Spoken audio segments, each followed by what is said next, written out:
이 대화 나누는 것도 혹시 영상으로 우리 이 지금 이것들이요?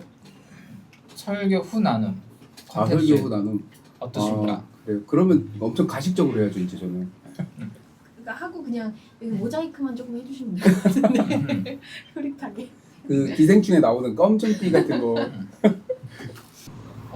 근황 나눔 조금 해주셔도 되고 아니면 설교 들으면 느낌이나 코멘트 아니면 질문 꼭 만사님께 질문 아니어도 그냥 듣고 같이 나누고 싶은 질문 이런 떠오르면 편하게 들어가면서 하면 좋지 않을까. 아니 이렇게 접근하는 건 처음이어서 새로웠고 또 그렇게 또 생각을 충분히 해볼 수 있겠다 그런 생각이 들고 옛날에 그 브래드 피트였나 영화 나왔던 거 그것도 생각이 나고 아니 그 노아 용수로 해서 영화 나온 거 있었거든요. 올마이티인가? 뭐 그런 건가? 아무튼 막 거기서 이제 막 아빠 저 사람들 뭐 태워줘요 막 이렇게 하는데 막 안 돼 막 브래드 피트가 아니다. 그거 말하는 거야. 러셀 크로우. 응 맞아 그 사람이다. 그래서 그런 장면도 떠오르고 그럴 수 있겠다 이런 생각이 들어서 되게 새로웠고 좋았습니다. 너 하는 거야? 네. 저는 질문을 역으로 이렇게 막 되게 막 이렇게 주시면 질문의 맵기에 따라서 저도 막 이렇게 할 것 같은데 갑자기 막 제 생각을 얘기하기가 좀 여러 가지 좀 뭔가 이렇게 잽도 좀 필요하고 하잖아요. 대화라는 게. 근데 뜬금없이 전 되게 긍정적이고 이렇게 되게 매끄럽게 되게 긍정적인 피드백을 많이 드리고 싶은 게 사실 첫 번째 마음인데 이제 이거하고 별개로 뭔가 이렇게 분해해서 뭔가 텍스트만 가지고 막 이렇게 얘기하자고 막 괜히 그런 거 있잖아요. 괜히 말꼬리 잡고 싶고 막 그런 마음이 있잖아요, 사람이. 그러니까 그런 것들은 그냥 제 개인적으로 호기심이 있어서 그건 좀 차차 나중으로 미루고 설교를 들었을 때 되게 매끄럽게 이야기를 되게 잘하시고 되게 문학적 감수성도 되게 풍부하시고 이야기를 다른 각도에서 바라보는 그런 것들도 되게 좋았어요. 그래서 지금까지 본 적 없는 포커스에서 이렇게 뭔가를 이렇게 정무라도 이렇게 사람들이 다 그리는 쪽만 그리다 보면 이렇게 보이지 않는 측면을 누가 그렸을 때 되게 이렇게 좀 새롭게 다가오는 게 있는데 그런 느낌이었어요. 할 말 있니? 맵게 별 생각이 맵게. 없어가지고 얘 자체가 맵게가 안 돼. 지금 되게 맵지 않아요? 별 생각이 별 안 생각이 된다잖아. 들지 않는 지금 설교였다. 짜내는 거 못 보셨어요? 이 정도로 매운 게 어딨어? 이 정도면 뭐 거의 스코필 지수 장난 아닌데. 좀 많이 친해가지고. 근데 질문이 그 세대예요? 그러니까 그 지금 벌써 세월호가 10년이 넘었나? 그렇잖아요. 그래가지고 그 애들이 뭐 대학도 졸업하고 뭐 그럴 정도 나이라고 뭐 대충 들었거든요. 같이 일했던 선생님 이제 딱 동생이 그 나이 아니죠. 만선이보다 좀 아래 세대죠. 네. 그러니까 딱 동기는 아니죠. 저보다 한 진짜요? 5년? 홍기님 혹시 설교에 대한 느낌 간단하게 뭐 이런 공동체 설교 그러니까 평신도 설교랄까 할까요? 이런 거를 들어본 경험이 거의 전무하다 보니까 처음에 딱 들었을 때 저렇게 해석해도 되나 이런 생각 당연히 처음에 딱 들었었고 근데 그냥 바로 그냥 내려놨습니다. 그 생각 딱 내려놓으니까 너무 그냥 재밌더라고요. 재밌고 다음에는 이 본문을 보면 이 생각이 나겠다. 그러니까 뭐 역사적으로 뭐 집필 의도가 이든 아니든 간에 그냥 지금 현 시대 제가 사는 이 입장에서 그 본문을 보면 그게 자연스럽게 떠오르게 될 것 같아요. 네. 너무 적절하고 이게 상황이나 이런 게 개인적으로 그랬습니다. 재밌게 잘 들었고 좋은 이야기거리가 될 것 같았습니다. 챗 GPT한테 질문을 받아놓은 게 있긴 한데 올려주세요 단톡방에. 이거 올릴까요? 네. 일단 저도 얘기하면 일단은 공동체 설교를 그러니까 이렇게 좀 더 많이 하면 좋은 것 같긴 해요. 근데 이렇게 너무 왜냐면 다 바쁘잖아요. 제가 이제 기능적으로 하는 건데 조금 이제 바쁘시더라도 조금 이렇게 만선이 고민하는 게 있는데 어떤 본문이랑 링크가 돼서 근데 신학적 정당성은 막 굳이 조금 엄청 엄밀하지 않아도 이렇게 이야기했을 때 재밌게 대화해 볼 수 있는 하나의 길이 좀 뭔가 잡힌 것 같다 할 때 이런 식으로 좀 편하게 이거를 계속 반복하면은 우리가 이런 문화가 만들어질 수 있지 않을까 싶은 거예요. 근데 이게 너무 신학적으로 막 엄청 따지고 하기보다도 좋은 인사이트를 가지고 좀 대화거리를 던져보는 하나의 시선으로 하면 좋은 것 같고, 만성님 이야기도 되게 말씀해 좀 신선했고 창의적인 면이 있었고, 이게 뭐 본문 신학적 옳고 그름을 떠나서 같이 대화해볼 거리로 좋은 뭔가를 이제 던진 역할을 해주시는 것 같구나, 그런 생각이 들었어요. AI도 좀 잘 쓰신 것 같고, 좀 적절하게 쓰는 거는 좋은 것 같고, 이게 좀 넌 어떻게 생각해? 여기 좀 추가적 아이디어 이런 게 저도 사실 이미 꼭 그 교회뿐만 아니라 여러 일에서 쓰기 때문에 그렇게 생각하면은 오히려 설교를 할 때 평소에 그런 일을 안 하는 사람들도 조금 이렇게 해볼 수 있으니까는 더 좋은 것 같긴 합니다. 그리고 그 우리 웹툰 한 거 창세기 그래서 조금 효과가 있지 않나. 그래서 이게 사실은 아닐 수 있더라도 막 상상력을 해보는 거잖아요. 그런 데서 오는 유연함이 사실 저도 노아를 실존 인물로 보진 않지만은 그런 가능성도 말하면서 근데 여기서는 한번 이렇게 생각해 볼게 하는 그런 여유가 저 웹툰을 보기 전에 만성님이었다면 쉽지 않을 수도 있지만 웹툰을 보면서 수요모의 효과다. 수요모 그런가? 그러면 문자주의로 설교하는 목사님보단 나은 설교일 수 있어요. 진짜? 교회에서 네. 노아 할아버지 막 이러고 옛날 대홍수 있어갖고 지금 과학자들 어쩌고 뭐 이렇게 하는, 그래서 예를 들어 가나안 해갖고 이거 지금 팔레스타인 전쟁해서 지금 왜 지금 이렇게 얻어맞는 줄 아냐, 지금 요 저주 받아갖고 이런 식으로 하는 목사님보다는 사실 나은 거죠. 왜냐면 좋은 상상력을 하게 해주니까. 오리지널리티가 있으시니까. 본인 이야기잖아요. 네. 네, 그게 되게 가치가 있는. 저 근데 네. 그러니까 궁금한 게 기대돼. 제가 근데 저걸 잘 모르거든요. 진짜 기대된다. 제 원래 내용을 잘 모르거든요. 어. 그래서 아까 전에 그랬구나 했던 게 시각이 있어요. 이건 새로운 시각이네라고 할 텐데 새로운 시각 자체가 없었어가지고 원래 그럼 근본 시각은 무엇이냐? 아니요 그건 아닌데 갑자기 가나안 저주를 왜 했는지 궁금해가지고 그거 생각해볼 거리가 있죠. 노아 노아 홍수 이야기는 알죠, 요 스토리. 네, 네 그것도 그냥 노아 홍수 대충 이야기는 대략적인 맞아요. 대충 하면 되죠. 뭐. 상세하게 뭐서 네, 하여튼 40일 막 배에 오고 네, 막. 밑에 거는 그래도 좀 칭찬할 그 했으니까 뭔가 좀 축복해주고 막 이런 것까지 이해가 되는데 갑자기 가만히 있는 가나안을 왜 그쵸. 그게 생각해볼 거리예요. 왜냐면 여기서 오늘 본문에서도 함이 잘못했잖아요. 요 노아의 그렇죠. 입장으로 보면은. 네. 근데 저주는 가나안으로 가잖아요. 함은 너 이렇게 하는 게 아니고 저주의 대상이.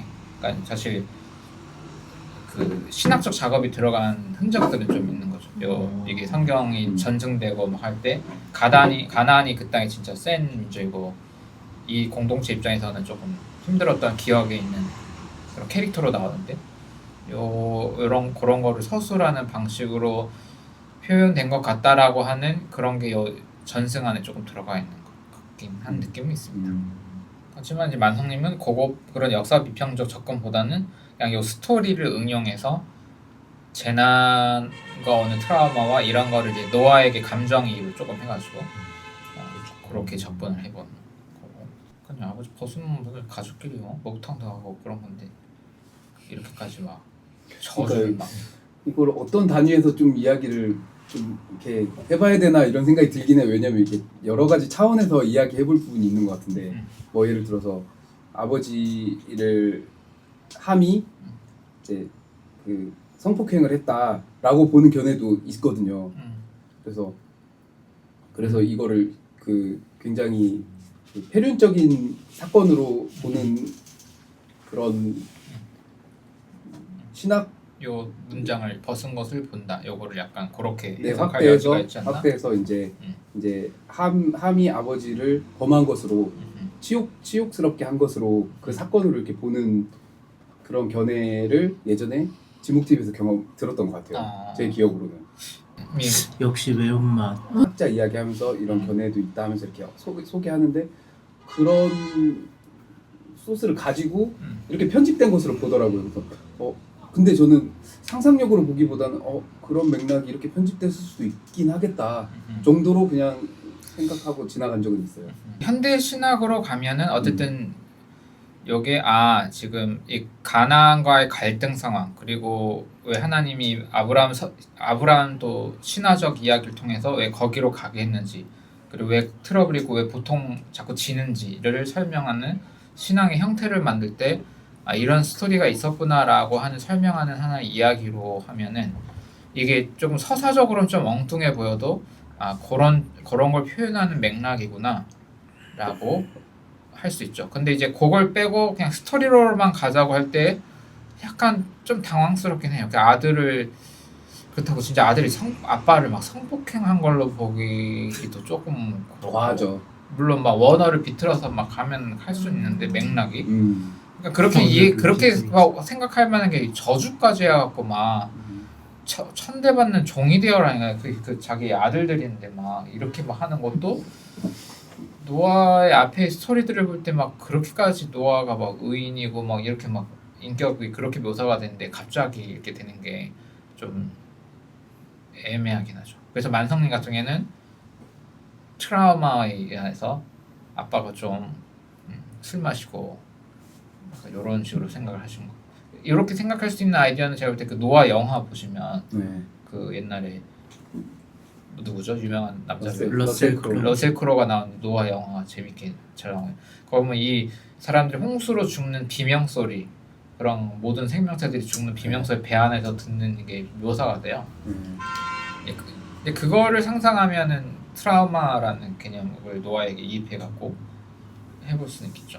목사님은 그러면 이걸 어떤 세계관 안에서 이 사건을 그러면 좀 나열하실 수 있으신지 좀 질문 드리고 싶어요. 왜냐면 그러니까 결국에 아버지가 벗은 것이 어떤 상태라는 거잖아요. 그 되게 좋지 못한 상태고 이걸 허물인데 이것을 자녀들이 발견했을 때 감춰줘야 되는 어떤 세계관, 어떤 문화적 세계관이 있는 거잖아요. 이제 이런 세계관의 베이스를 어디로 두시는지 예를 들자면 예를 들자면 에덴 동산을 베이스로 둘 수도 있잖아요. 예를 들어서 발가벗은 거는 범죄 이후에 부끄러움이고 감춰야 되는 것이라는 세계관 속에서 노아의 발가벗음을 그쪽으로 연결해서 예를 들어 본다든지 아니면 그것을 벗어나서 그냥 발가벗은 거 원래 부끄러운 거니까. 그러니까 저는 요 스토리로는 잘 안 맞을 것 같아요. 또 성경이 지필되던 시기, 페르시아 헬레니즘 시대로 가면 사실 그때 진나줌이라는 게 남자들 발가벗고 레슬링하는 문화여가지고 그걸 발가벗은 걸 남자들이 보는 게 그렇게까지 막 큰 문제가 될 건 아니에요. 오히려 너무 과하게 남자 몸만, 조각상도 처음에 남자 몸만 되거든요. 그러다가 동성애가 오히려 괜찮을 수 있을 만큼으로 그런 문화다 보니 발가벗은 걸 봤다고 해서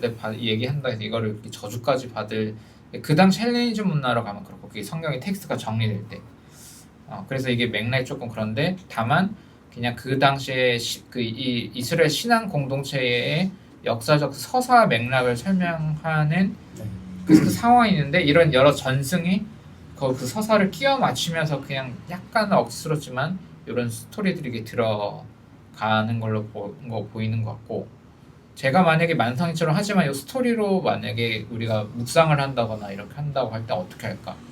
라고 할 때 그러니까 자녀들이 아빠의 어떤 부끄럽고 힘든 어떤 상황이 있으면 조금 누군가를 이렇게 조용히 도와주는 태도의 모습이 있을 거고, 누군가를 어떤 사실을 좀 더 다른 사람에게 폭로해서 이렇게 해버리는 경우가 있을 때 여기 이제 욕을 받는 걸 정당성을 말하자면 굳이 힘들고 도움이 필요하고 이런 사람에게 좀 조용히 남몰래 좀 도와주면 더 좋을 것 같은데, 그리고 공동체성도 그런 식으로 갔으면 좋았을 건데 하는 그런 윤리적 방점을 이렇게 한번 상상해 볼 수는 있을 것 같아요. 이런 이야기들 통해서. 근데 그게 좋은 맞는 해석이냐 그런 거는 저도 잘 모르겠고 그냥 봤을 때 굳이 고민을 해본다면은 저는 ESF에서 선교단체에서 이 말씀을 배웠을 때 네. 노아가 취했다. 그래서 믿음이 약해졌다. 그래서 술 먹지 말아라. 요런 뉘앙스로 이제 갔거든요. 그렇게 할 수도 있구나. 그때는 무조건 술 못 먹게. 제가 몰라서 그런데 함이 가나안이에요? 나중에 가나안 요 서사로는 그렇게 되는데 그게 뭐 정확히 그렇게 되는지 뭐 팩트가 이런 거는 사실 적어도 알 수가 읽힐 없죠. 때는 네. 가나안의 조상을 네. 함으로 보기 때문에 네. 이런 저주의 연결성을 가지고 이제 네. 하는 말이에요. 아, 나 그걸 몰랐어. 음. 그걸 몰랐어. 그 22 질문이 답이 되죠. 그러니까 저도 22절. 아까 22절 보면은 마침 가나안의 조상 아, 함이 그랬구나. 그러니까 뭐냐면 이게 서술론 이렇게 되는데 이게 역사적 팩트냐면은 사실 그건 몰라갖고 네. 뭐 그런 관련된 뭐가 있냐 하면 이제 근데 또 반대로 왜 그 조상을 왜 조상으로 얘기를 했을까라는 생각이 들거든요. 그러니까 지금의 상황을 설명할 때 어떤 공동체의 국가적 상황을 설명할 때 과거에 어떤 기원이 있었길래 우리가 이런 게 됐을까를 하나의 틀을 만드는 게 옛날 사람들은 좀 중요했나 봐요. 요즘 우리 감성으로는 내 할아버지가 어떻게 하든 뭐 솔직히 뭐 6.25 전쟁도 너 나한테 막 그렇게 6.25니까 안 그럴 수 있는데 고대인들에게는 그들의 서사 안에서의 이런 거가 정리되는 게 좀 더 중요했던 것 같고 그래서 그게 하나의 전승이 이런 여러 전승들이 올 때 정리될 때 그게 하나의 정치성 같은 걸로 만들어지려는 경향이 있는 것 같아요.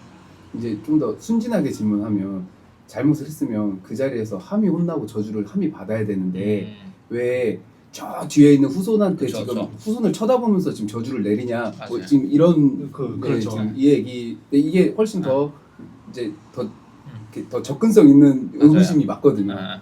그러니까 이 질문을 먼저 타파를 해야 그쵸. 지금 누구들이라고 하는 얘기냐 지금 이거잖아요. 함이 잘못했는데 지금 듣고 이제 이걸 듣고 있는 수신자는 저 뒤에 읽고 있는 독자들이거든요. 그러니까 지금 이게 지금 안 맞다는 서로 눈을 안 마주치고 말하고 있다는 거죠. 어떻게 보면 그런 측면을 사실 이게 가장 그러니까 가장 1차적으로 해야 될 의구심이긴 한 것 같아요.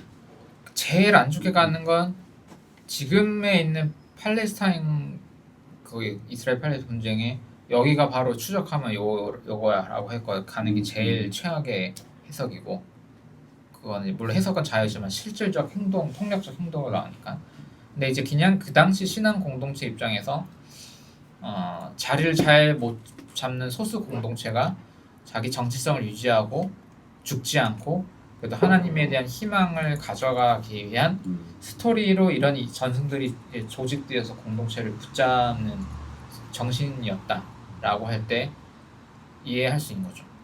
우리가 다음 책 모임에서 하겠지만 구약을 정리할 때도 하나님이 어떤 분이 할 때 보통 노하기를 더디하고 이게 잘못은 한 3, 4대까지 가는데 은혜는 1000대까지 한다 이런 식으로 사실 뒤에 보면 반복된 노래들이 나와요. 근데 이제 여기서는 저주받을 때 어떻게 됐든 이거 그 천대는 그 천대는 아니구나. 근데 어떤 저주가 있는데 저주를 안 하는 건 아닌데 은혜가 더 긴 걸로 묘사하니까 우리 선대인 감각으로는 그 됐고 저주를 왜 해? 약간 이렇게 생각하는데 고대적 감각으로는 요만큼 저주는 할게. 근데 은혜는 이만큼 할게. 그러니까 이런 식으로 하나님의 자비, 우리가 믿는 신의 자비가 어떤 건지 설명하는 언어가 그렇게 작동되다 보니까 사실 이런 내용 자체가 더 없으면 더 깔끔하게 할 것 같은데 고대 사고에서는 조금 그런 감각이 있다. 그래서 만성님한테도 원래 이렇게 끝냈잖아요. 25절 가나안은 저주를 받아 형제들에게 천대받는 종이 되어라. 그래서 아멘 할 때 이게 이렇게 해서 아멘 하기가 저도 이게 조금 어려운 그런 게 있어가지고 지금 막 전쟁 나고 막 지금 막 이러고 전쟁 나고 그래서 조금만 더 가서 아멘 이렇게 하자 이렇게 한 거. 지금까지만. 27절로 끝났어도 그의 종이 되어라 아멘 할 뻔했네요. 그래서 29절까지 했구나. 시대적으로 해석할 땐 조심해야 되는 그런 부분은 있는데 이 성경이 정리될 때의 맥락에는 어떤 맥락이었을까? 그러니까 우리도 따지면 일제 치하에 살고 있는데 사실 원래 일본이 보면은 일본에 건너면 함이 있는데 사실 요런 게 있어. 사실 이 폭력이 영원하지 않을 거야. 우리가 계속 기대로 견디고 하면은 분명 그들의 세력이 힘이 약해질 때가 있으니까 우리가 죽지 말고 버텨보자. 하나님을 믿어보자. 약간 이런 맥락으로 쓰여진 있는. 기독교 동아리는 다 이거 팩트 서사 역사로 보고 다 그런 오만 가지 해석들을 할 거예요. 술 먹이면 안 되는데 술 어떡하지? 노아 막 이런 식으로 막 캐릭터 가지고 이렇게 막. 근데 신학적 교養을 쌓고 만성님처럼 그 다음에 응용해서 한번 상상해 볼까? 이거는 좋은 것 같아요. 요게 신학적 그게 안 되고 갑자기 이거 팩트로 가서 어느 국가의 민족이 요거 이런 식으로 가면 조금 어려운. 차라리 해석을 안 하는 게 좋은 선택이 될 수도 있고. 저는 오늘 이제 설교를 들으면서 뭔가 제 개인적인 생각이지만 타입을 둘로 나누면 되게 좋겠다 이런 생각이 들었는데 뭐냐면 하나는 본문의 주에 좀 초점을 둔 어떤 설교 타입이 필요하고 이렇게 평신도 설교, 나눔을 기반으로 하는 설교는 조금 약간 독자 비평적 관점, 그러니까 미술로 치면 그 심리 그림 치료 뭐 이런 관점에서 그러니까 그 사람이 표현해낸 것에 관심을 갖거든요. 그게 되게 중요한 텍스트인데 사실 성경 본문을 가지고 얘기하면 성경 본문이 워낙 본문이 권위가 있기 때문에 누군가 해석한 것에 대해서 존중하기가 되게 어려워요. 왜냐면 우리는 성경의 권위를 굉장히 사랑하는 사람들이기 때문에. 그런데 그 사람이 아무리 소중해도 성경 권위가 좀 많이 이렇게 뭔가 맥락이 무시되면 이 사람이 좋아도 성경 본문의 편을 들게 돼. 저 같은 사람들 조금 더 성경이 말하고 싶어하는 내용에 더 공감해버리는 사람 앞에서 무한할 정도로 차라리 텍스트에서 공감해버리면 사실 면전에서 사람한테 되게 민망하게 되는 거잖아요. 그런데 뭐 독자 비평이라든지 좀 막 미술 치료나 이런 것들은 그 사람이 어떤 터치를 하고 어떻게 그리고 이 사람이 어떻게 바라보았다가 되게 중요하거든요. 그러니까 그런 두 타입으로 가야 좀 서로가 교통 정리가 잘 되면서 다르게 보았다는 것도 되게 존중이 되고 또 어떤 타입은 이 본문에 되게 충실했을 때 가치가 또 빛나는 그런 타입이 또 있고 그런 것 같아요. 그래서 이게 두 가지 장르로 뭔가 나눠서 이 투트랙으로 가야 서로 되게 평화로운 공존이 일어나지 않을까 갑자기 그런 생각이 들었어요. 그래서 저는 이제 만성님의 해석을 되게 창의적으로 되게 좋게 말해주고만 싶은데 또 한편에는 그렇지 않은 그러니까 의리가 아무래도 하느님의 의리가 좀 더 있다 보니까 제가 이쪽의 편을 더 들고 싶은 마음도 있잖아요, 사람이. 그 안에서 좀 이렇게 갈팡질팡하는 인지 부조화가 일어나니까. 인지 부조. 네, 그래서 차라리 이게 두 타입의 것을 장르를 나눠서 이게 플레이를 하면 되게 아무도 안 아프고 아무도 상처받지 않고 되게 좋겠다 그런 생각이 들었어요. 그래서 되게 좋은 얘기만 해드리고 싶은 거예요, 제 입장에서는. 그리고 이걸 분리를 딱 하면 이제 본문 얘기만 막 집요하게 질문을 하고 싶고 막 따져보고 싶고 이런 거는 또 별개로 있고 그런 것 같아요. 근데 만선님 주신 질문은 제가 얘기한 거랑도 같겠는데 만선님 설교랑 사실 설교 주 내용과 연결되지는 않는 느낌인데 근데 여기서는 제가 아까 얘기했던 것처럼 저라면 어떻게 할까 아니 나한테 어떻게 적응할까 할 때 어떤 사람이 트러블이 있을 때 조용히 그 사람도 모를 만큼 조용하게 도울 수 있는 뭔가를 해봐야겠다. 이 스토리를 가지고 저한테 스스로 챌린지를 한다고 할 때 저는 그렇게 할 건데 아까 그냥 설교로 가면은 사실 함이 그거 당연히 그렇게 할 수 있는 일이 아니냐. 오히려 노아가 트라우마 때문에 지금 과도한 반응을 한 거다 하면은 또 이제 사실 다른 맥락이 돼버리잖아요. 저 같은 경우라면은 일단은 그냥 요 맥락 그대로 따라가서 샘함 예배할 때 지금 질문은 그런 스타일이거든요. 제 접근 스타일이거든요.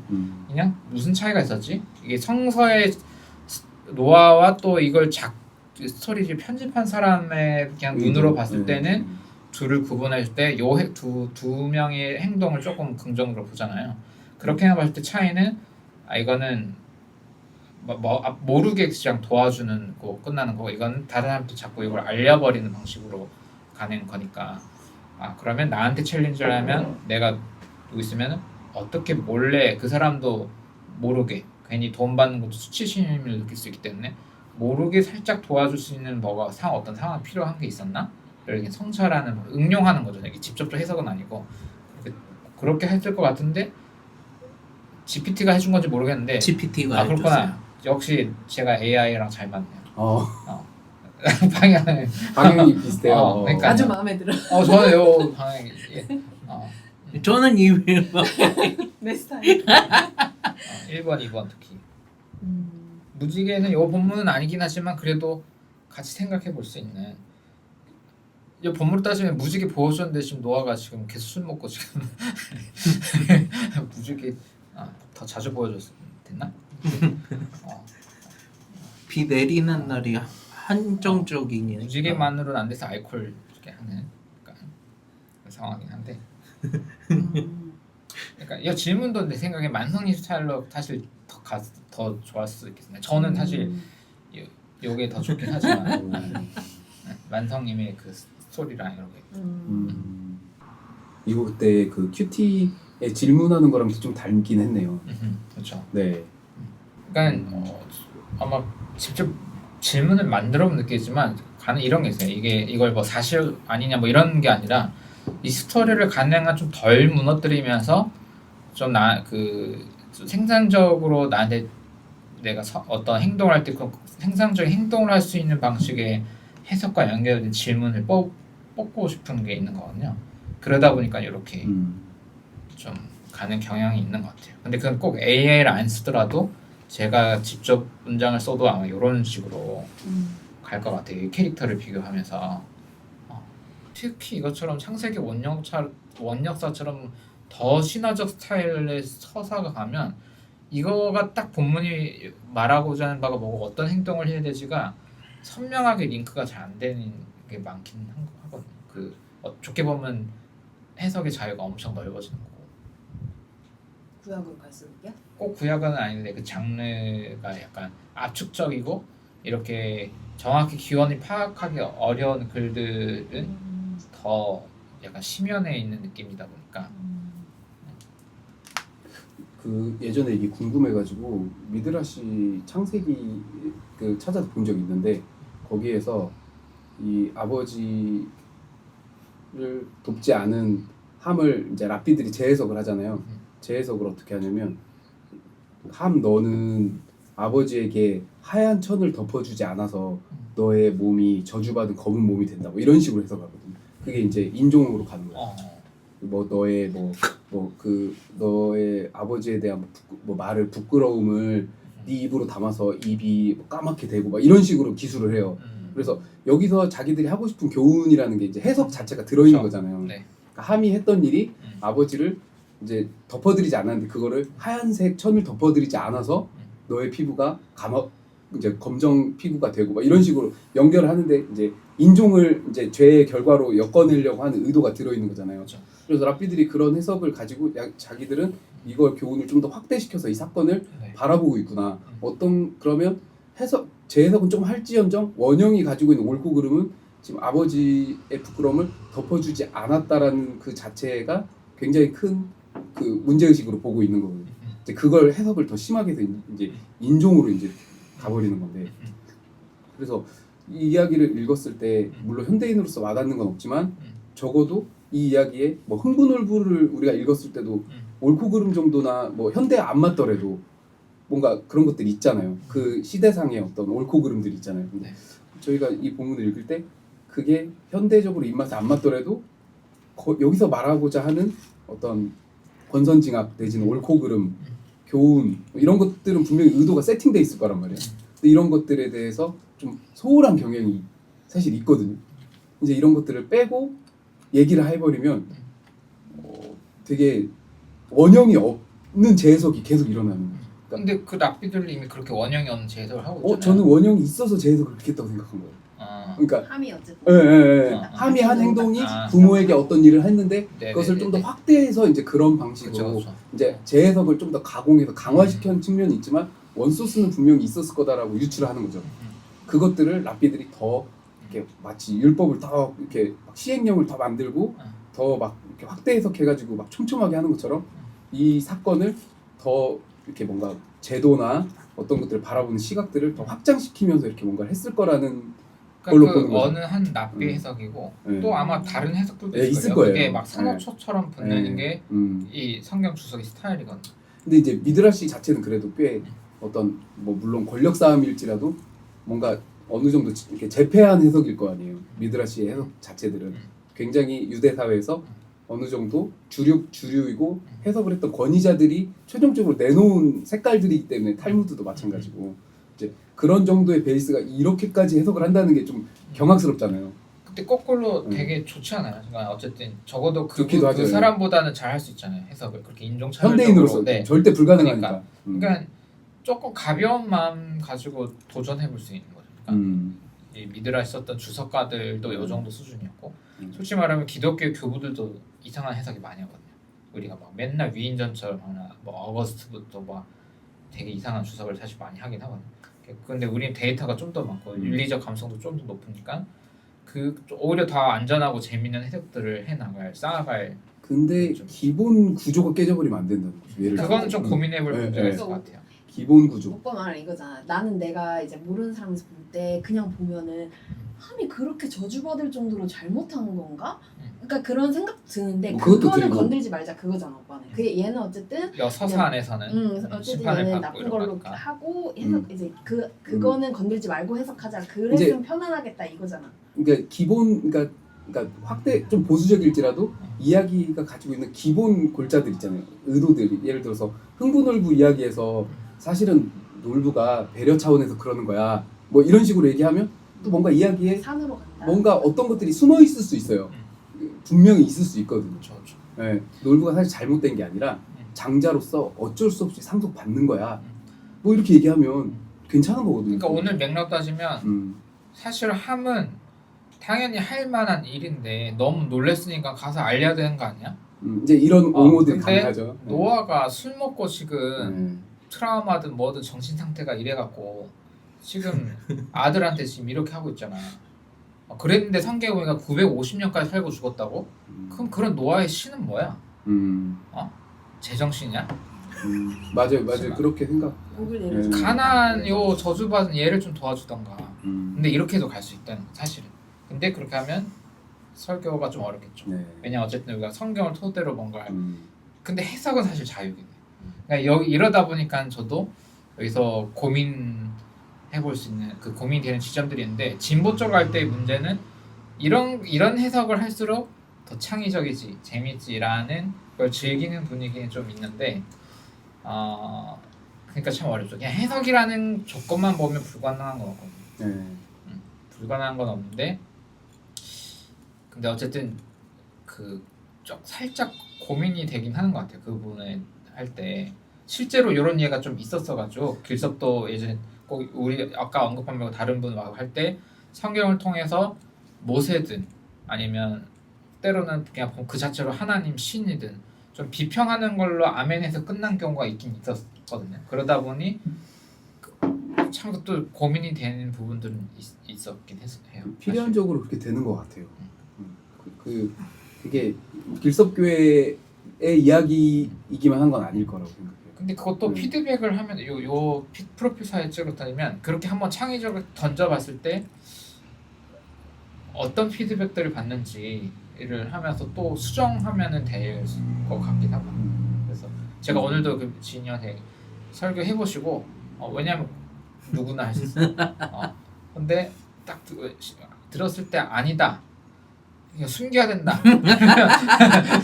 이러면 아까 우리끼리만 재밌게 하자. 그러니까 그리고 또 홍기님한테도 좀 이야기 많이 하고 싶으실 것 같아요. 왜냐면 아까 이야기 그 이야기 중에 이제 홍기님께서 본인 생각해 오던 것과 좀 다른 방식의 어떤 참신함을 또 보셨는데 그 말을 거꾸로 뒤집으면 또 훈기님만의 시선이 분명히 있었는데 그 결과는 다르게 흘러갔다라는 말이 되니까 그래서 훈기님께서 가지고 있는 명료한 시각이 원래 있고 지금도 뭔가 이렇게 지금도 이렇게 선하게 보이는 시각이 있으면 이렇게 좀 들려주시면 좋을 것 같아요. 말하고 싶지 않으세요? 저는 이제 아까 궁금한 게 아까 설교 들으면서 제대로 못 들었는데 그 함의 행동에 대해서 아까 그 만성님 어떻게 해석하셨었죠? 어떻게 소개해 주셨었죠? 가족한테 알리는 아, 거는 괜찮지 않을까. 가족한테 그렇게 했구나. 네. 또 못 알리면은 어디 가서 음. 내 얘기를 해야 되나. 뭐 남들한테 가서 우리 아버지 몇 년도 더 된 이야기를 뭐 한 것도 아니고 우리 가족한테 한 이야기인데 괜찮지 않을까라고 생각한 것 같아요. 네. 저는 그러니까 기존에 제 생각은 그냥 바로 오프 시켰고 딱 처음에 바로 그냥 오프 시키니까 그냥 만성님의 이야기가 너무 스무스하게 연결이 잘 돼서 너무 적절하게 잘 들었고 그냥 기존에 이 본문을 보면서 그냥 생각했던 거는 사실 막 그렇게 다른 해석이 있을 거라고 별로 생각하지 않았던 본문인데 그러니까 별로 거부감이 없는 본문이었거든요. 그냥 노아는 술 취해가지고 벌거벗었다. 이 말은 이제 뭐 절제하지 못하고 이 당시의 문화상 아주 수치스럽고 부끄러운 일을 했다. 무절제하고 벌거벗은 게 이 당시에는 아까 목사님은 뭐 다른 이야기 하셨던 것 같은데 벌거벗고 있었다는 게 상당히 뭐 수치스러운 그런 상태라고 저는 생각을 했고 근데 이제 그 함이 그거를 이제 조잘 된 거죠. 말하자면 딴 사람한테 막 말했다. 그냥 뭐 가족한테 말했다 이게 아니라 그러니까 아빠 흉 봤다. 근데 저는 그 정도로 생각을 했던 거고 그 나머지 두 형제는 그걸 남한테 가서 흉 본 게 아니라 그냥 덮어줬다.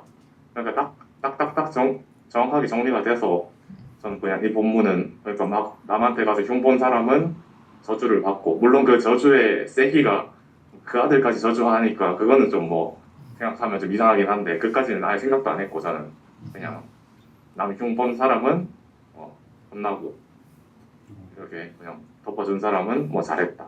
그 정도로 받아들였었던 것 같아요. 이 부분은.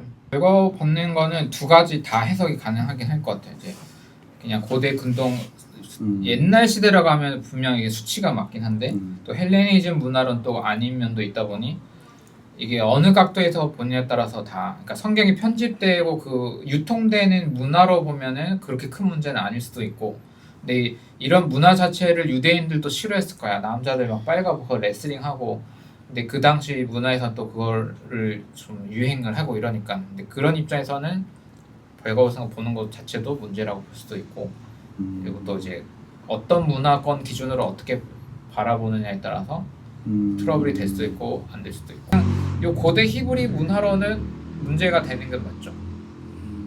왜 이렇게 열심히 다른 가능성을 되게 확보를 해주시는지는 궁금하긴 해요.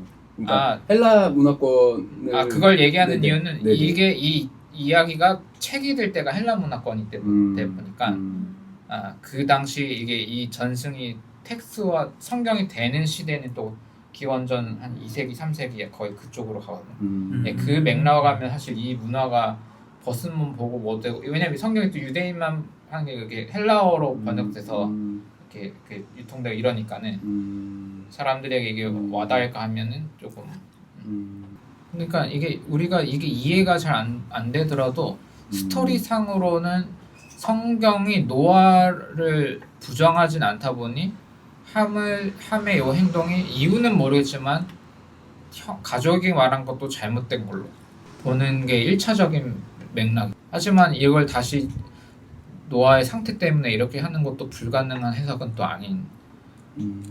아닌데 그렇게 될 때 문제는 이 저주를 하는 요거가 그러면 노아의 좀 과잉 반응인데 그 스토리상으로라도 굳이 이렇게 넣을 필요가 있을까? 왜냐하면 끝날 때 노아는 이제 잘 먹고 잘 살다 돌아가신 걸로 이렇게 마무리가 됐는데 뭔가 이 설명 없이 너무 이렇게 딱 끝내버리니까 이 글의 텍스트 형식상으로 볼 때 이 편집된 이걸로 보면은 그냥 어찌됐건 함이 조금 잘못한 걸로 해서 마무리되는 경향이 조금은 있는 것 같긴 하죠 사실. 이 시대 상에서 네. 노아 가족 말고 다른 사람이 있나요 지금? 평소에서 나와서 바로 뭐 포도나무 심고 그때까지 성장하는 그 시간이 있었으면은 노아의 가족들이 이제 많아졌을 것 같고 한 나무가 첫 결실을 맺는데 넉넉 잡아 20년이라고 하면 20년 사이에 부단히 출산을 하고 또 출산해서 그 아이가 장성해서 또 애를 낳아도 성인이 되기엔 좀 부족하니까 이제 그렇게 이제 성경 세계관을 들어가서 이제 그렇죠. 이제 이제 숫자를 좀 두드리면 그렇게 남모를 사람이 볼 것도 아닌데라는 생각을 할 수 있는 1차적인 질문이 이게 사실 되게 그러니까 이 그렇죠. 스토리 따지면 네. 이분 말이 맞죠. 되게 타당하게 접근하는 왜냐면 거예요. 노아 가족한테 말하면 뭐 문제가 아니라 이 세계는 노아 가족밖에 없는 상황이긴 해. 근데 룰이 이걸 현대적인 관점 말고 그냥 이 성경이 스토리만 설명하고 볼 때. 있는 세계관에서 얘기를 하면 그러면 사실 가족 개념이 그렇게 중요한 게 아니고 그냥 타자한테 말한 거다. 약간 그렇게 룰이 가긴 하네요. 여기 좀 예리한데. 예리한 질문 많이 하세요. 되게 저희가 잘못하면 이렇게 뜬구름으로 갈 수 있는 걸 훨씬 더 즉각적인 감각으로 딱 질문을 쳐서 이게 그러니까 되게 1차적인 내용 내러티브 있잖아요. 여기로 다시 오게 하는 게 있는 것 같아요. 계속 해주세요. 네. 열심히 하겠습니다. 저는 개인적으로 이 감각을 더 가져와야 대화가 먼저 감각적인 그러니까 되게 오감에 기반해서 일단 대화를 하고 그 위에서 이제 이야기들을 구성해야 되는데 현대적인 거 자유스럽게 나오고 또 한 개인이 바라본 문학적 감수성에 의한 시각 나오고 이게 배분이 너무 똑같으면 사실 그 요리도 순서가 있는데 아무리 재료가 공정하다 하더라도 그런 좀 그게 있는 것 같아요. 근데 어차피 네. 성경 요 서사도 잘 안 맞는 게 안 가인과 맞죠. 아벨 이야기 보면은 아벨이 다른 사람한테 막 죽임당할까 할 때 아담 그걸 문자적으로 하면 사실 세상에 아담 가족 말고는 없어야 되거든요. 맞아요. 근데 맞아요. 사람이 있잖아요. 그러니까 스토리가 잘 왔다 갔다 하긴 해요. 맞아요. 근데 이걸 읽는 사람 그 당시에 읽었을 사람이나 좀 보수적인 신앙을 하는 사람이나 아니면 성경만 읽는 사람들 그 입장에서는 그렇게 버그가 없어요. 목사님 말씀하시는 버그는 조금 더 신학 공부를 많이 하고 이게 본문에 대한 이렇게 역사 비평이나 뭐 이런 것들을 다 하는 사람들 입장에서 이게 어긋난다는 걸 알지. 그냥 순수하게 그냥 문자를 읽는 사람들 입장에서는 사실 이렇게 발견되지 않는 부분이긴 하거든요. 예를 들어서 그 만수님이 트라우마라는 키워드를 가져왔을 때 이 스토리를 통해서 이 스토리의 어떤 캐릭터를 통해서 트라우마가 요 다음 이렇게 소화해서 그 다음 나아가야겠구나라고 하는 그 적용을 했는지 그런 뭐가 있어요? 그 트라우마를 어떤 방식으로 소화하고 긍정하면 좋겠다라는 좋은 인사이트를 어떤 캐릭터나 스토리로 잡아왔는지 그 포인트를 조금 근데 제가 아까 전에 그 만성님한테 질문했던 게 그건데 네. 만성님은 샘함 야벳 세 명 다 긍정적으로 보셨는데 만성님은 저주를 했는 본문에 대해서는 언급을 하시지 않지 않았어요? 여기서 저주하는 이야기에 대해서는 설명 안 하지 않았었나요? 트라우마를 입은 사람이 있을 뿐이고 그냥 함은 가족에게 이렇게 이야기를 했는 좋은 사람이고 나머지 2명은 말없이 도와준 사람이 이렇게 이야기해 주셨던 것 같은데. 네. 좋은 인사이트는 있었고요. 딱 요 본문만 생각나서 전 트라우마의 관점에서만 그냥 해석한다고 하면 그냥 아름다운 해석이고 그냥 이야기거리가 될 수 있는 좋은 이야기 해주셨다고 생각해서 사실은 그냥 요 질문지 요거대로 사실 나눠봐도 좋을 것 같다는 생각은 딱 드는데 네. 1, 2, 3번 질문. 원래는 24절까지 하고 끊을 거였어요. 근데 뒤에 조금 가나안 이야기가 들어가다 보니 25절로 늘어났고 천대받는 종이 되어라 라고 하면은 아멘하기 좀 그렇다 라고 그래서 29절까지 늘어난 거였어요. 원래 제 계획이라면은 24절로 끝났어요. 저도 설교하는 입장에서 어려운 게 뭐가 있냐면 그러니까 이 트라우마라는 주제를 가져서 이 본문을 연결할 때 어떤 캐릭터나 어떤 스토리라인에서 요게 요런 거 어떤 방향성 이렇게 잡았다라는 문장이 좀 완료되는 방식을 주로 설교로 가긴 가요. 근데 갔는데 트럼이 어떤 사람은 그냥 이렇게 술 취해서 쓰러질 수밖에 없는 사람 당연히 있고, 또 어떤 사람은 또 가족에게 또 이렇게 도움을 받는 사람도 있고, 어떤 사람이 이렇게 능동적으로 돕는 사람도 있습니다. 아멘에서 마무리 딱 가기에는 스토리 끊는 것도 그렇고 마무리를 어떻게 가야냐 할 때 좀 고민이 생기는 지점이 있다 보니 이게 어려워 사실. 그냥 현상으로 보면 딱 맞는 것 같긴 하거든요. 어떤 세월호나 이런 게 있을 때 진짜 집 못 나오고 자기 삶 못 살게 있는 사람도 있고, 다른 사람 돈 이렇게 당연히 그 현상으로 있는 건데, 근데 이제 예배 안에서 리추얼 안에 설교로 들어가고 할 때 그래도 여러분 누구처럼 이렇게 해보면 어떨까라는, 나는 어떤 도전을 받았고 여러분들에게 어떤 도전을 주고 싶은지에 대한 조금 그 다음 뭐가까지 가는 장르다 보니까 네, 이게 조금 그 다음 2차 해석이긴 한데, 그래서 좀 부담스러운 면은 있죠, 설교자 입장에서도. 근데 그거 없이 그냥 딱 현상만 가지고 여러분들이 각자 다 고민해 보십시오 해도 그것도 방법이긴 한데, 저도 약간 그런 사례는 제가 막 하진 않다 보니 좀 고민이 있긴 합니다. 그래서 질문은 오히려 클리어하게 방향이 있잖아요. 그래서 제가 요게 오히려 좋다고 제 스타일이라 한 게 샘 야백 같은 사람 누가 했지? 여기 방향성이 들어가잖아요. 만상님이 이 중에 이렇게 포인트가 간 것 같은 느낌이 가다 보니까 그냥 대학생 때 저 이제 학교 다니면서 유급을 3번을 했거든요. 대학생 때. 그 상황에서 이제 위로를 해주는 친구들의 유형들이 있죠. 유급을 했을 때. 유급이라는 건 시험 성적 낮아가지고 1년 꿇고 다시 이제 1년 2학년 때 유급하면 내년에 다시 2학년을 해야 되는 그런 상황이에요. 좀 더 하지. 그때 좀만 더 했으면 됐을 텐데. 그거 왜 포기하냐. 시험 공부하지 말고 그냥 족보만 보라니까. 이런 조언하는 친구들이 있고. 유급을 겪었던 사람들이 확실히 위로가 더 와닿긴 하더라고요. 유급 동지들이 있거든요. 유급 동지. 확실히 유급 동지들끼리는 끈끈해지고, 근데 문제는 그 유급한 사람들이 반복해서 유급한다는 문제가 있는데 학습된 무기력, 자꾸만 그 위축되는 그것 때문에 저는 그래서 이제 유급을 3번을 했고, 근데 졸업 다 하고 나니까 그 친구들이, 그 동기들이 상당히 이제 좀 친하죠. 네. 같이 유급하고 그랬던 그런 생각이 드네요. 어떤 위로가 필요한가. 일단은 같은 경험을 했던 사람은 확실히 위로가 많이 되기도 하고, 우리가 어떻게 했으면 더 좋았을 텐데 이런 이야기는 사실 도움이 좀 안 됐던 것 같고, 그런 생각이 들었습니다. 코로나 기간에 진짜 완전 고립되는 청년들도 좀 있었고, 그거는 저도 어떻게 위로하고 도와드릴지 참 쉽진 않았고, 제가 도움을 받았던 거는 그때 이게 저 초등학교 일을 좀 못하게 되고 해서 예상치 못하게 경제적 어려움이 좀 올 때 주변에서 의외로 실질적 재정 도움을 좀 주는데 이제 그걸 말을 하지 않고 직접 도움을 주는 사람들이 좀 있었거든요. 그게 좀 되게 그때 실질적으로 큰 힘이 되고, 그거를 넘기는 상황들을 넘기는 에너지가 됐던 것 같아요.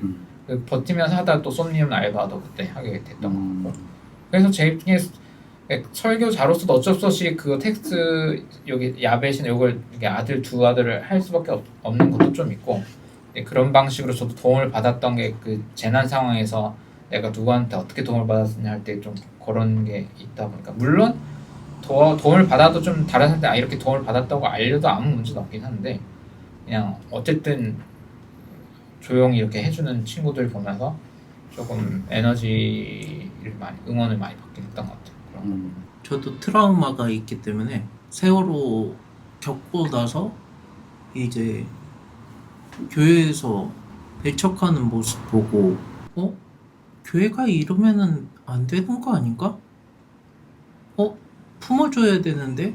라는 생각이 맨 먼저 들게 됐고, 거기에서 깨져서 저도 지금 20년을 방황하듯이 그런 것 같아요. 지금 방황하고 있는 것 같고, 언젠가는 돌아가지 않을까요? 아직은 방황 상태?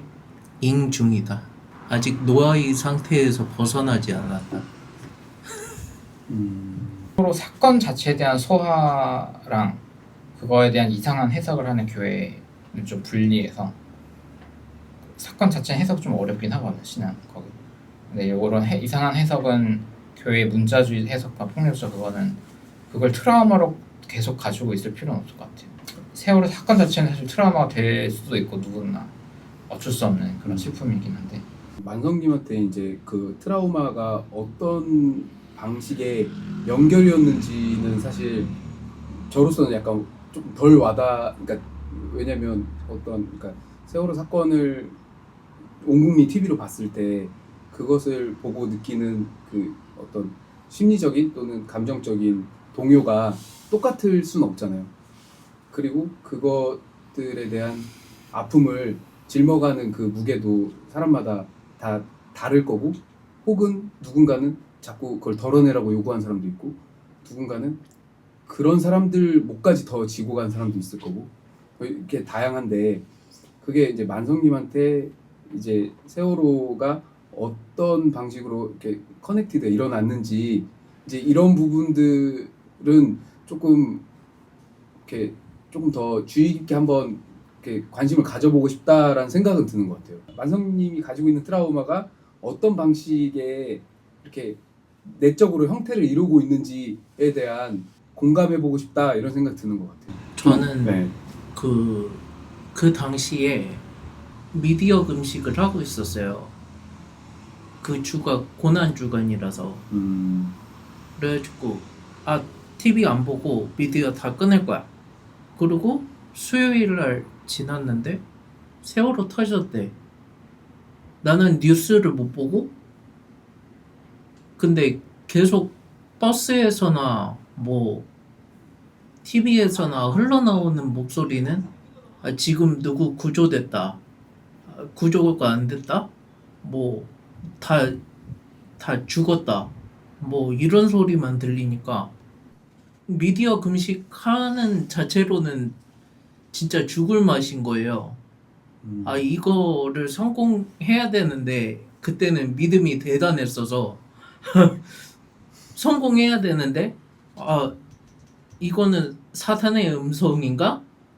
라고 생각도 했었고, 근데 지나고 보니까 사탄의 음성은 아니었고, 거기에서부터 일단 비틀어진 것 같긴 해요. 세월호 사건이 있을 때 만성님만의 또 다른 어떤 싸움이 있었던 거잖아요. 그 시험이 있었던 건데, 그 시험에 어떻게 보면 외부 세계에 어떤 큰 사건이 일어나 있었는데, 내면적으로 일어나는 그 싸움과 외부의 굉장히 큰 사건이 이렇게 같이 크게 충돌을 일으킨 사건이겠네요. 어떻게 보면 내적인 것과 외적인 것들이 굉장히 크게 카오스가 일어나는 그런 사건. 어떻게 보면 그 미디어 아까 금식 이제 이런 과정이 그 당시에 없었더라면 이라고 전제를 하면 또 이런 방식의 트라우마가 아니었을 수도 있잖아요. 그렇죠. 네, 조금 더 평범하다는 말이 맞을지는 모르겠지만 조금 더 일반적인 트라우마였을 수도 있겠네요. 네. 그런데 이게 만성님한테는 일반적이지 않은 트라우마, 마치 예수님의 특별한 광야 시험 같은, 예수님이 광야 시험을 2번, 3번 하신 게 아니니까 그런 이제 예수님만의 고유한 어떤 시험의 순간들처럼 만성님한테도 그 시간이 굉장히 고유한, 본인한테 굉장히 소중한 고유한 시간에 이런 굉장히 큰 사건이 일어난 거니까 만성님한테 더 큰 사건으로 여겨졌다라는 거죠. 네. 네. 처음 들어본 것 같아요. 저 같은 경우에는 저 책 그래도 교회를 신학합니다 쓸 때 저의 트라우마는 이제 친구의 죽음이었는데, 글을 쓰고 나서 굉장히 가벼워진 게 있었어요. 그 트라우마 갈 때는 얘기를 꺼내지도 못할 뿐더러 얘기를 할 때 좋은 상태가 되지가 않아요. 근데 이제 어쨌든 이런 제가 얘기를 꺼내고 피드백 받고 이런 걸 10여 년을 지났을 때 굉장히 좀 가볍게 얘기할 수 있는 상태라서 그 과정이 좀 있긴 있는 것 같아요. 그거를 저도 설교로 테스트를 했었어요. 그 친구의 문제를 사건 이후 한 3년쯤 지났을 때 1년에 한 번씩마다 그걸 주제로 설교를 했을 때 상태가, 그걸 보고 제 상태를 점검을 하기도 하고 하는데 10여 년 지났을 때 굉장히 편안하게 말할 수 있어요. 지금 만성도 사실 세월호 얘기할 때 제가 볼 때는 편안하게 얘기하는 편이거든요. 그러면 어느 정도 사실 이게 소화가 되어가는 과정인 거죠. 보통은 말을 못하기 때문에 말할 때 제가 이제 몇 년 이렇게 저도 저를 스스로 살펴볼 때 그런 과정이 좀 있었어가지고 되게 심연의 이야기를 되게 들어본 것 같아요. 되게 좋은 것 같아요. 트라우마란 말이 사실 무거워서 설교 주제를 딱 가지고 오기는 잘 조금 고민이 되는 부분은 있어요.